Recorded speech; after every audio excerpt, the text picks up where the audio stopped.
Eh bien, on sait maintenant d'où vient la chose des 4 fantastiques. Cet épisode sera composé de 4 segments un petit peu à part. Donc ouais, il y en a un petit peu moins à traiter par rapport à d'autres fois, ce qui fait que c'est assez sympathique. Et c'est bien structuré de façon à pas trop me prendre le chou pour décomposer ça. En tout cas, bon, on va commencer en suivant les aventures de Daenerys après ce qui s'est passé. Donc, elle est un petit peu énervée d'avoir perdu son Selmy chéri.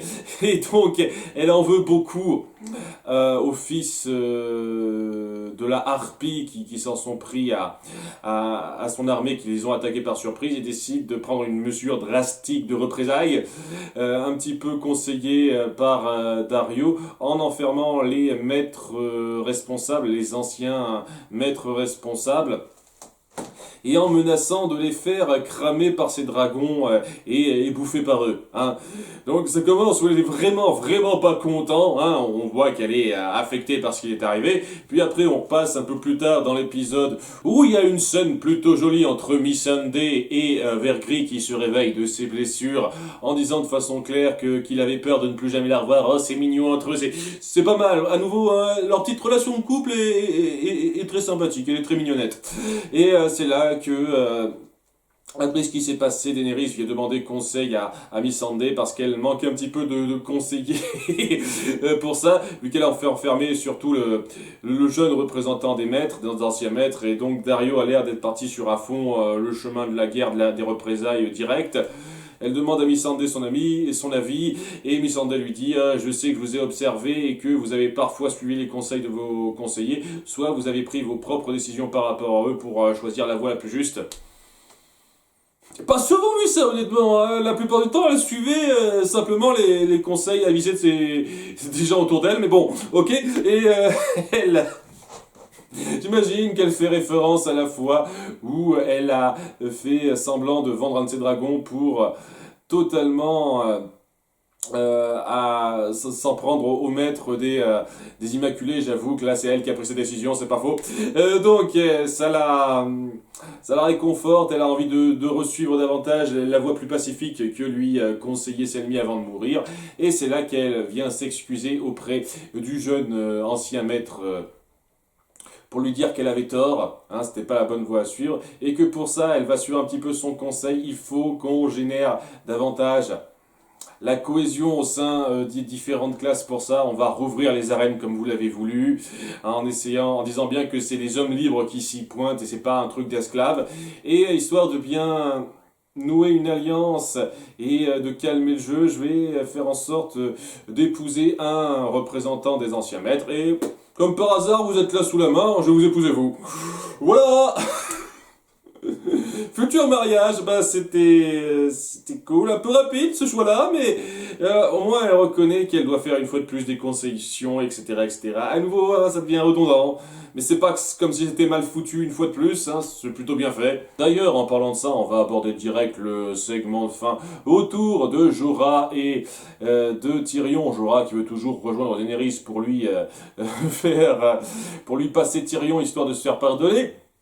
Et alors un truc que je trouve un peu bizarre, qui justifie très mal dans cette mise en scène, c'est que alors qu'ils discutent un petit peu, enfin surtout Tyrion qui discute, il passe par Valyria, donc l'ancien pays des Targaryens. Voilà, c'est comme ça que c'est présenté. Et apparemment, c'est pas du tout la voie normale à prendre pour ce chemin-là. Et je sais pas exactement comment c'est justifié en fait. Parce que, ouais, c'est pas par là qu'on est censé passer, c'est un coin un peu abandonné, désert, il y a d'autres voies, comme le dit Tyrion. Alors pourquoi il passe par là, Jorah, je ne sais pas. Pour pas se faire repérer, peut-être, sans doute, je sais pas, c'est pas particulièrement explicité pourquoi il fait ça.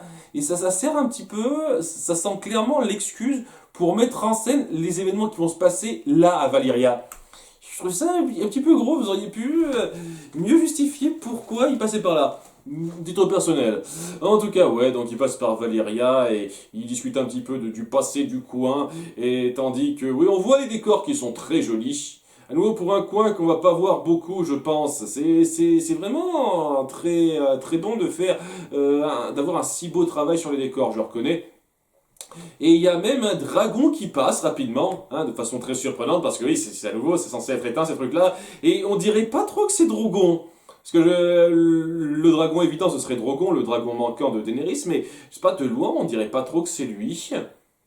Ou alors, j'ai pas fait gaffe, mais oui, c'est pas la même couleur, hein, j'ai le sentiment que c'est un autre dragon, donc un quatrième dragon, voire plus.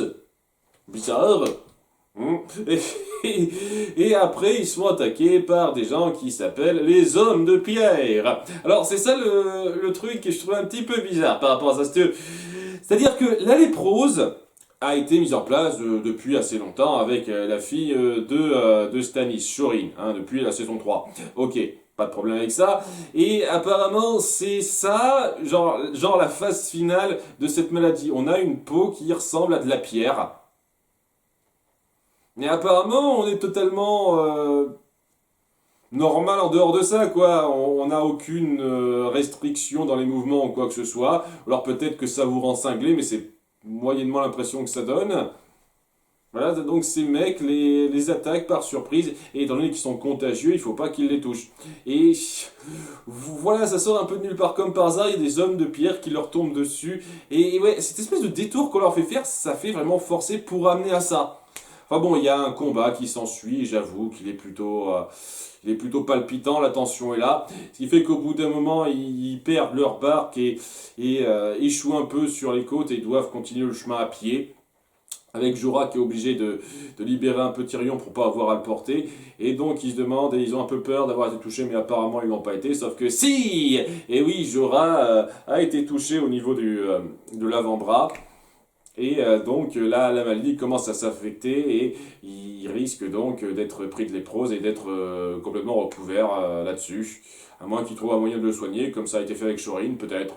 Voilà, c'est le grand cliffhanger de fin. Et ouais, ça n'a pas été amené de la façon la plus satisfaisante pour que je me sente totalement investi là-dedans. C'est ça le truc. Parce que c'est vraiment pas mal en soi, hein, l'action est vraiment, vraiment forte, mais c'est pas non plus super amené là, au sein du scénario. Il fallait que ça survienne comme ça.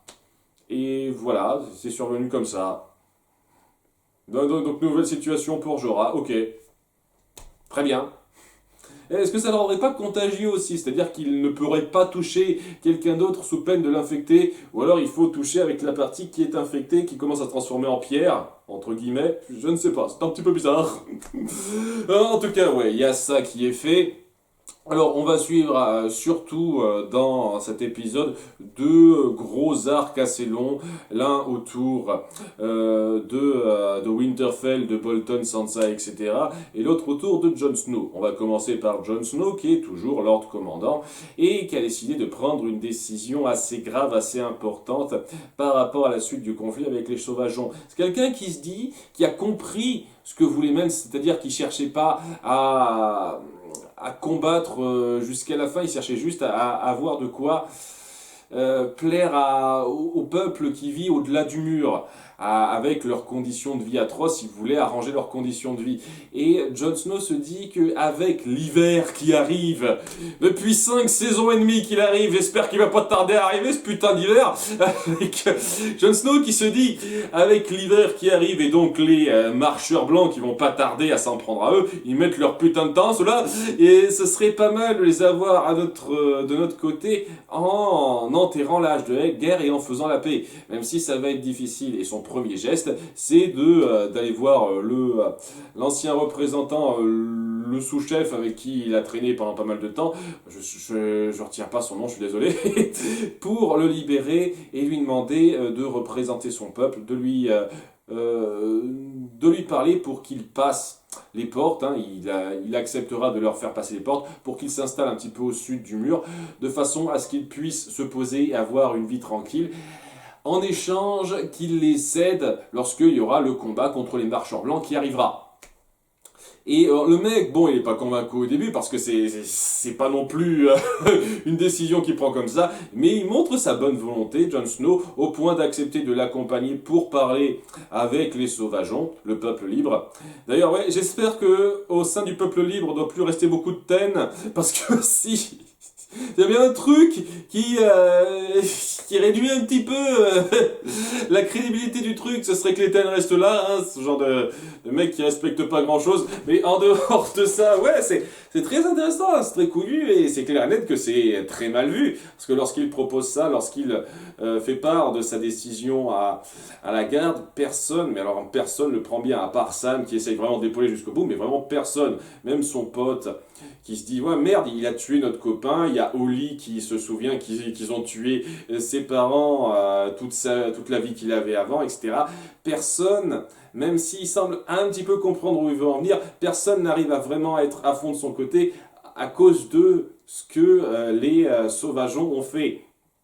C'est tout à fait compréhensible, quoi. Il y a Jon Snow qui fait vraiment cet effort assez énorme de vouloir enterrer à la hache de guerre avec des gens qui, il y a vraiment peu de temps, leur en ont fait baver à fond et ont tué la moitié d'entre eux, etc., etc. C'est très difficile à avaler. C'est vraiment très difficile à avaler. C'est une décision vraiment couillue qu'il a faite.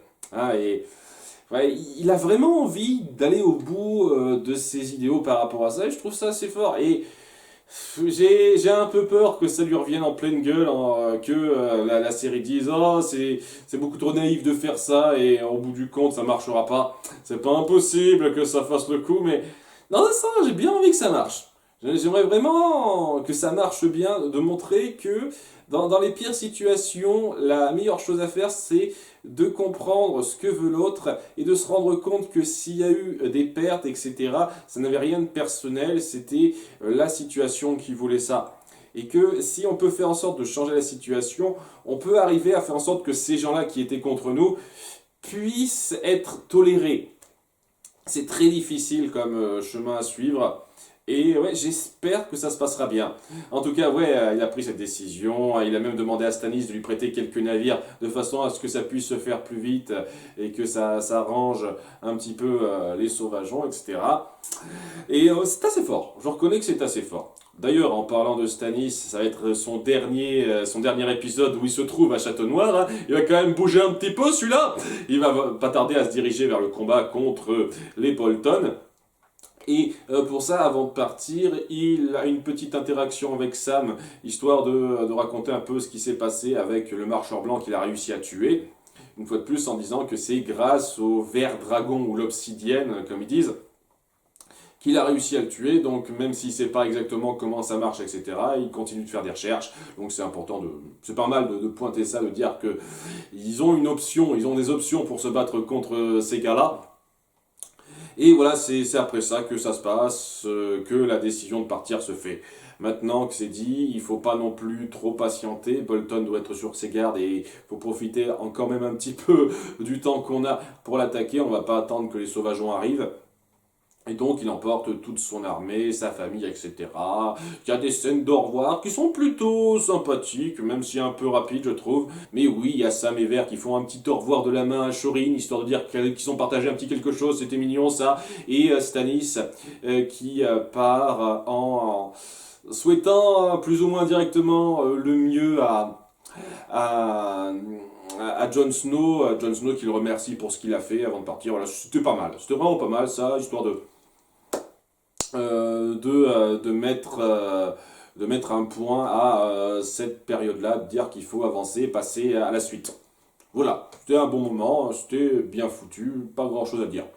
Bon, à côté de ça, on va avoir toute une intrigue autour de Winterfell et des Bolton qui l'occupent, tandis que Sansa sera toujours dans le coin. Bon, déjà, on poursuit un peu ce que je m'attendais à voir, c'est-à-dire que Miranda, donc la fille du maître de Chenil, avec qui il traînait Ramsay, est vraiment jalouse de Sansa parce qu'elle pensait qu'elle finirait avec son chéri. Et maintenant que Ramsay a pris le nom de Bolton, ça va être plus difficile. Et donc, ouais, il a des réactions que je trouve assez intéressantes. Comme quoi, ouais, c'est un sale connard, mais il a des réactions que je trouve assez marrantes quand même par rapport à ça. C'est par rapport au fait, tu la trouves belle? Et il répond, oui, j'ai des yeux. Elle est belle. Alors tu crois quoi, que je vais te mentir en disant que toutes les autres femmes sont moches, connasse? J'adore ce genre de détails. Et oui, il est clair avec elle, quoi. Maintenant que j'ai une nouvelle situation, je vais pas pouvoir me marier avec toi.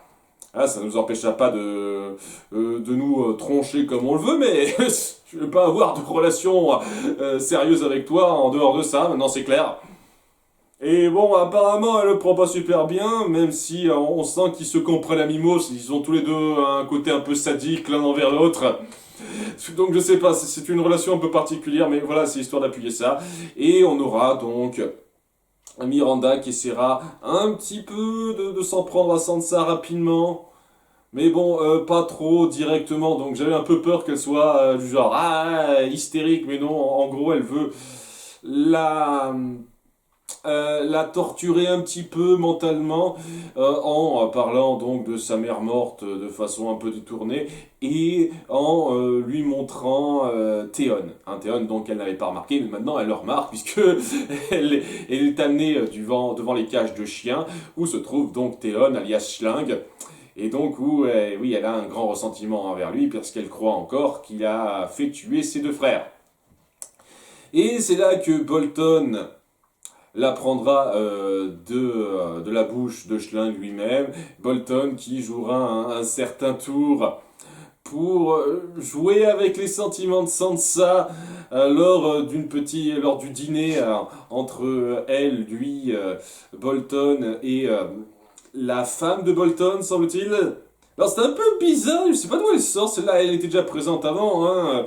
Je sais pas exactement d'où elle sort, peut-être qu'ils en ont parlé avant de celle-là, mais ouais, c'est c'est pas quelqu'un que je m'attendais à voir comme ça, et j'ai le sentiment qu'ils veulent vraiment lui donner un rôle minime à cette femme, quoi. Enfin bref, il y a une discussion, et il joue sur ses sentiments lors du dîner Ramsay, en présentant Théon, en faisant en sorte qu'il s'excuse publiquement envers elle d'avoir tué ses deux frères. Hein, même si lui, il a du mal à saisir ça une fois de plus, quoi. Il obéit aux ordres de son maître, presque. Et Sansa le vit pas très bien parce que voilà, c'est une situation super embarrassante. Il joue un petit peu avec les sentiments des autres et il se marre un peu de la situation. J'avoue qu'il est relativement fun depuis quelques temps, celui-là, à jongler avec son côté enfoiré et je me soucie de rien, quoi. Je n'ai aucune considération pour les autres, même si j'essaye de le faire voir vaguement. Il est assez marrant, je trouve, Ramsay. Enfin bref, il déchante un petit peu quand Bolton fait annoncer par sa femme qu'elle attend un bébé. Sans doute un garçon, comme elle semble vivre sa grossesse. On ressent un peu différemment les choses quand on attend un garçon que quand on attend une fille. Alors ce genre de considération à la con, ça me ferait vachement marrer que ce soit une fille. Mais je sais pas, si ça se trouve, ça ira pas plus loin que ça. J'ai le sentiment que ça ira pas plus loin que ça. Genre elle crèvera ou genre on n'entendra plus jamais parler de ça. En tout cas, ouais, c'est histoire de faire un tout petit peu rabattre son caquet à Ramsay parce que maintenant Bolton attend un fils totalement légitime alors que lui, il a dû le nommer Bolton, mais il n'était pas du tout légitime avant. Donc il est pas super content par rapport à ça, ce qui amène une petite conversation entre eux où il a un petit peu peur pour ça, il n'hésite pas à dire du mal de sa belle-mère, techniquement, hein, qui est pas très svelte. Donc, comment est-ce que tu as pu remarquer qu'elle était enceinte avec le corps qu'elle a? Ce genre de remarque très typique, qui démarque bien le personnage, son côté sans gêne est assez marrant.